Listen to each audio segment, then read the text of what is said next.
मुझे जो कुछ भी कहना था अभी मैं कह नहीं पाया।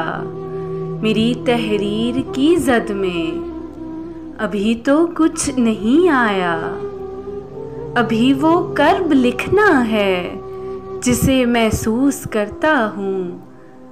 अभी वो ख्वाब लिखने हैं जो इन आँखों में पलते हैं।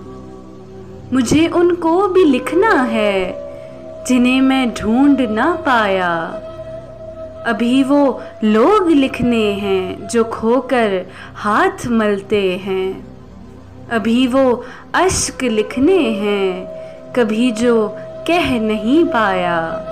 मेरी तहरीर की ज़द में अभी तो कुछ नहीं आया। अभी तो मौसमों की शोखियाँ तहरीर करनी हैं। उठाने हैं अभी दरिया से मुझको प्यास के पहरे। अभी तो खुश्क पेड़ों पे मुझे रिमझिम भी लिखनी है। कहीं पे धूप लिखनी है कहीं पे तीरगी छाया। मेरी तहरीर की ज़द में अभी तो कुछ नहीं आया। अभी तो वो सफ़र लिखना है जो दरपेश है मुझको। अभी तो तुमको अपनी प्यास का सहरा दिखाना है।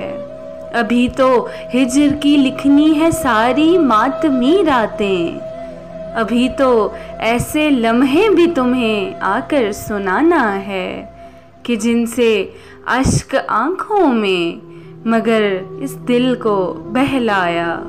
मेरी तहरीर की ज़द में अभी तो कुछ नहीं आया।